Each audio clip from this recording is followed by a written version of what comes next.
Oke guys, welcome back to my channel 69 Perception. Sesuai dengan janji gue dari video sebelumnya bahwa saat ini gue akan lebih membahas detail mengenai derivatif tadi. Salah satu, jadi ada instrumen apa aja gitu kan. Tuh agak dan sebenarnya gue pengen juga ngulik dia bahwa instrumen apa sih sebenarnya yang paling aman? Bukan paling bisa paling aman atau profitable? Gue nggak tahu deh ini. Gimana kalau kita langsung aja ngobrol dengan Mr. Ado? Hai. Nah, bro, gue manggil bro aja nggak apa ya? Oke, bro. Oke. Broadcast. Iya sih, emang kita di broadcast ini nanti. Iya. Oke, jadi yang paling mau gue tanyain awal-awal tadi sesuai dengan yang gue bilang. Pertama, derivatif itu instrumennya kalau di video sebelumnya kan, jadi udah ada banyak ya, mau kopi, mau emas, mau forex juga gitu kan, mau nikel lah apa segala macam gitu. Nah, sekarang kalau misalkan gue mau nanya nih, kira-kira mana yang paling profitable sih? Oke. Sebelum gue jawab, Oke. gue mau ngedukasi sedikit buat siapapun yang nonton video ini. Oke? Seru nih. Gue mau ngedukasi Gak perlu sedikit. bayar. Jadi enggak, kalau nanti untuk lebih dalamnya bayar. Oh ya. Ampun bos. Karena gini, Apa tuh? namanya belajar bidang keilmuan apapun harus ada biaya. Oke. Biar belajarnya serius. Oke. Yang minat komen ya nanti. Yo. Nanti melalui gue yang brokering. Belajarnya lama men, setahun lebih baru bisa nguasain. Dia nggak ada channel, jadi harus ke channel gue aja gitu. WA-nya juga di gue. Jadi gini teman-teman, Apa tuh? kalau kita mau belajar derivatif, kita harus tahu dulu jenis-jenis derivatif. Nah, Mantap. jenis-jenisnya ini, jenis derivatif ini ada 4 jenis. Oke. Yang pertama forward, yang kedua swap. Swap. Ya, perdagangan derivatif itu jenisnya pertama forward, kedua swap, Oke. ketiga option, keempat futures. Ya, Oke. Jadi forward sama swap kayaknya nggak perlu kita bahas karena itu biasanya korporasi ya, besar ya. Oke. Kita bahas yang bisa dilakukan oleh masyarakat di bisnis derivatif ini, 2 jenis terakhir, option dan futures. Oke. Nah sekarang gini, gue mau jelasin. Kita pakai emas lagi ya. Yang gampang. Ada yang gampang emas ya. Kalau Kalau di option, Oke. kalau you mau beli emas di derivatif, pertama kan harus deposit dulu tuh ke perusahaan pialang. Perusahaan pialang itu, Iya. nah mungkin perlu dijelasin juga nih, karena Iya. viewers gue pasti masih banyak yang perusahaan pialang. Oke. Atau kayak tadi Antam ya, kan depositnya ke Antam dulu nih. Kalau beli emas fisik. Ya. Cuman kalau di option ini, teman-teman tuh cukup beli di harga 500.000, baru nanti sama Antamnya dikasih waktu sejam, 2 jam, 3 jam, atau 6 jam, atau sehari, atau 2 hari, atau berapapun. Nah, ketika nanti waktunya berjalan mundur dan waktunya habis, kalau harga Antam, harga emasnya itu di atas harga beli teman-teman, teman-teman dapat profit. Tapi profitnya nggak sesuai dengan emas. Profitnya itu sesuai dengan, ibaratnya gini, kayak teman-teman tahu nggak ya, yang namanya main judi, poker. Waduh. Ya, bukan lah. Sekali lagi inget ya, ini adalah analogi. Ya, jadi jangan disamain. Main judi tebak-tebakan lah ya. Tebak-tebakan. Iya, tebak-tebakan. Apa kan? tebak-tebakan? Kayak dadu gitu ya. Pasang 5.000, kalau keluar angkanya dapat 5.000 kan gitu. Mungkin yang bisa main poker sama blackjack ngerti Ya, kali ya. Ada ininya ya. Katakan judi tebak-tebakan lah ya. Oke. Nah, atau kayak togel lah ya. Togel. Cuman di sini masangnya 5.000, kalau angkanya keluar dapat 5.000 Oke. juga kan gitu. Aha. Nah, kalau di option ini kita deposit ke pialang atau ke Antam, kita kontak Antam, saya beli emas. Oke. Nanti Antamnya kasih waktu. Misalnya 1 jam, contoh 1 jam. Kalau sudah habis waktunya dan harga emasnya itu dia ada di atas harga kita beli, berapa yang kita pasang itu yang dibayar sama Antamnya. Jadi bukan emasnya, bukan ngacu ke emasnya. Nah, itu kan jatuhnya kan bener-bener judi ya. Nah, iya dong. jadi kalau option ini, teman-teman bisa melihat yang beredar di luaran nih banyak, dan ini mereka tuh mendoktrinasi ya, secara tidak langsung. Namanya binomo, namanya olimtrade, namanya binari. Enggak, jangan disensor. Oh, jangan disensor. Karena ini edukasi untuk masyarakat. Karena saya cukup sedih ya.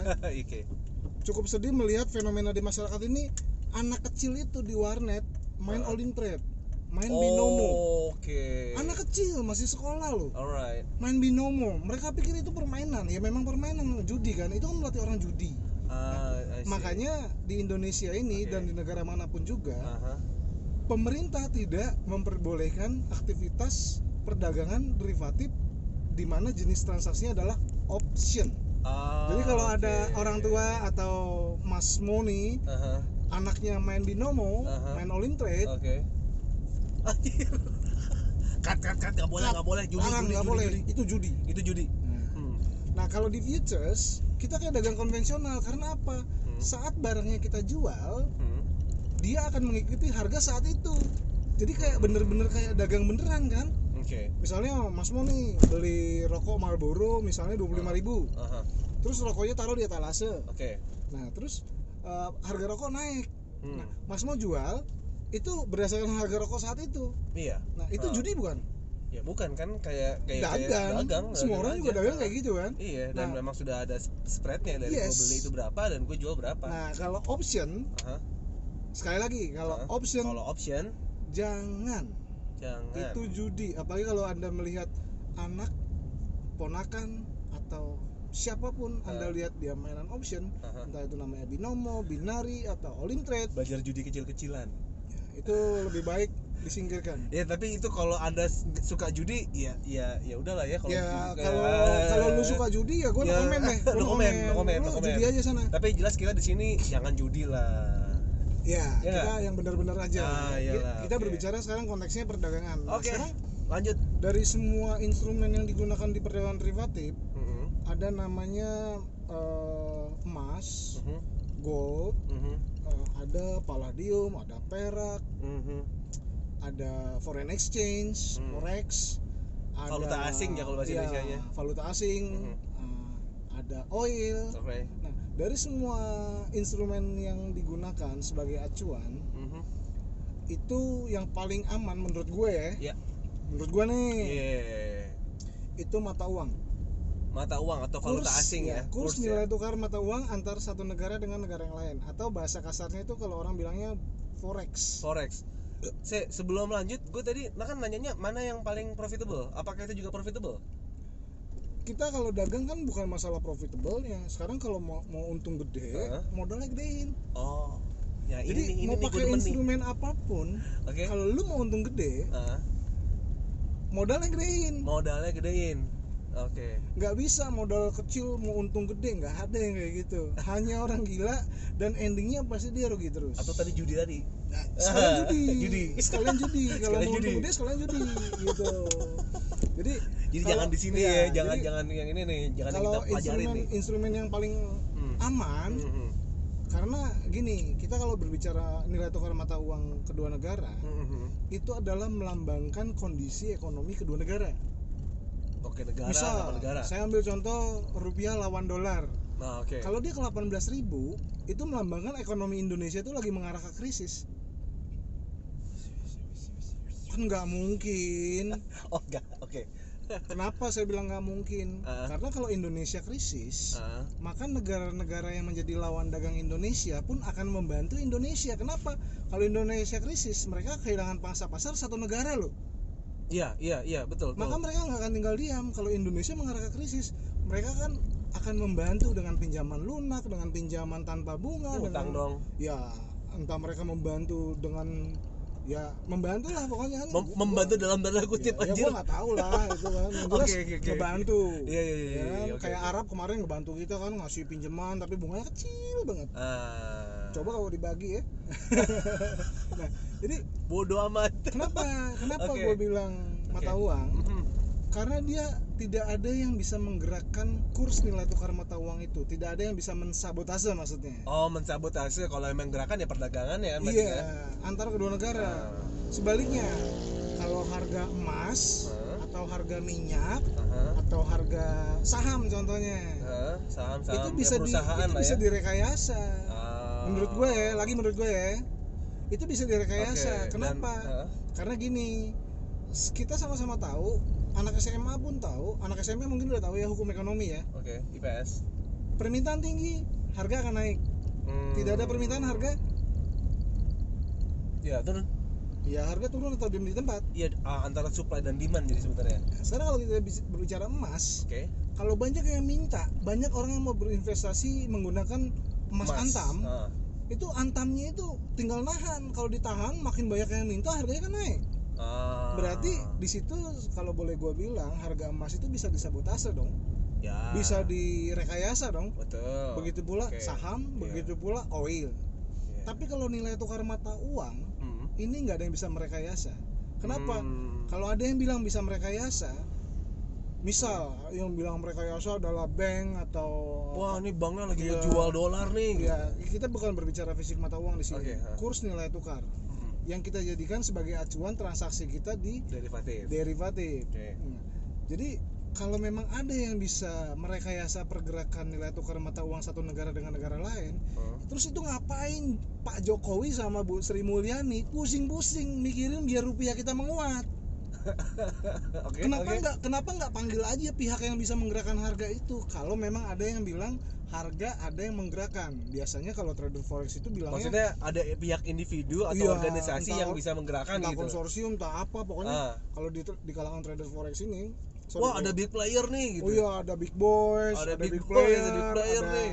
ada retail besar, bahkan sampai gue bilang ya, nama George Soros, Warren Buffett di bawah-bawah. Itu kalau memang dia bisa menggerakkan harga nilai tukar mata uang, ngapain Pak Jokowi, Bu Sri Mulyani atau presiden negara lain pusing ketika mata uangnya ambrol? Panggil aja itu orang, suruh mereka ngegerakin terus bayar. Itu orang tuh maksudnya, tunggu gue tebak ya, yang salah satu punya saham di klub sepak bola Juve, yang salah satunya punya kasino di Las Vegas, bisa. Yang punya gedung tertinggi di termegah di Singapura. Bisa. Jadi kenapa saya menyarankan mata uang? Karena instrumen yang digunakan di perdagangan derivatif, kalau kita pakai instrumen forex atau kita pakai instrumen kurs nilai tukar mata uang antar kedua negara, terutama negara maju lawan negara maju, itu tidak ada yang bisa merekayasa. Iya.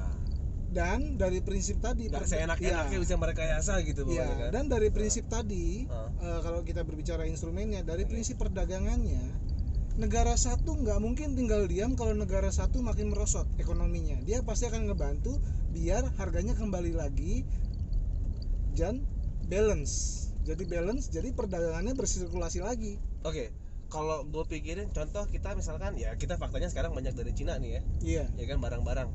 Jadi kalau kita ekonominya terpuruk, daya beli kita jadi kurang, ya kita nggak bisa beli barang-barang dari Cina gitu ya. Cinanya bantu kita dong. Nah, jadi Cina bantu kita supaya bisa dagang beli lagi barang-barangnya Cina. Betul, makanya ada gini sekarang kalau kita lihatin belakangan ini, pemerintah kita ini kan banyak bekerja sama dengan Cina ya, ada bantuan, ada pinjaman, ada utang ke Cina. Bisa jadi itu bentuk bantuan Cina ketika Cina melihat ini Indonesia konsumtif. Gua kalau bikin barang, Indonesia pasti akan beli. Cuman Indonesia nggak punya kemampuan. Ya udah, gue bantu dulu deh. Gue kasih dia bantuan biar dia mampu secara ekonomi beli barang gue. Jadi besok kalau gue punya barang, gue produksi barang, udah ada pembeli. So anyway, it's a win-win solution actually ya. Iya, betul. Jadi ketika kita merosot, lawan dagang negara kita pun nggak akan tinggal diam. Mereka akan ngebantu kita secara ya. Kalau detailnya kalau mau tahu tanya aja Menteri Perdagangan atau Menteri Luar Negeri deh. Ya kita nggak usah bahas ke situ. Jadi sebenarnya ini menjawab ketika memang suatu barang dagangan. Sebenarnya ini menjawab bukan kepenatan ya. Tadi kenapa kok instrumen forex atau foreign exchange atau valuta asing ini paling aman? Bukan paling ya, lebih aman ketimbang instrumen-instrumen yang lain. Karena tidak bisa digoreng, tidak bisa direkayasa, tidak bisa disabotase, tidak bisa diatur oleh pihak manapun, termasuk oleh negara itu sendiri. Misalnya Indonesia, tiba-tiba gue mau nguatin rupiah, bodo amat, ada yang boleh pakai dolar. Ada yang bilang katanya Jepang sering melemahkan mata uangnya, menguatkan mata uangnya sendiri. Saya cuma bilang kalau ada yang ngomong kayak gitu ndase. Udah gitu doang. Oke, salah satunya gue pilih ini pembicaranya dia ya begini nih. Dalam arti kata, ya ngomong apa adanya, men. Come on, man. Lo nggak perlu mengkambing hitamkan sesuatu instrumennya ketika lo salah trading. Ketika salah posisi rugi MC, ya lo jangan nyalain lah. Wah, ini ada big player nih, tahu banget pas gue lagi posisi. Anjir. Lo lo seberapa duitnya gitu anjir Ya, ketimbang jadi kalau teman-teman mau trading, Aha. mau masuk ke perdagangan derivatif, ke bisnis derivatif, coba fokusin, prioritasin pakai instrumen foreign exchange atau forex. Oke. Alright. Tapi bukan bisnis forex ya. Ini bisnis derivatif. valuta asing beda dengan bisnis Iya. derivatif ya. Kalau nggak? bisnis valuta asing, bisnis forex itu namanya money changer. Oke, nah nanti coba lagi diulang-ulang lagi videonya, kira-kira udah paham atau belum, diulang lagi. Kalau masih belum paham juga, ya di play lagi aja supaya benar-benar ngerti. Kalau kurang paham hubungin saya. Melalui saya tentunya. Jangan langsung ke dia. Enggak lah, simple aja gitu. Oke. Mas Edo, thank you banget buat session kali ini. Gue nanti mungkin pasti akan kontak lo lagi ketika gue perlu sesuatu atau mungkin banyak yang komen pengen di brief ya, di Oh, brief. enggak apa-apa, gitu. asal jaga jarak. Oke. Oke, pastinya gitu.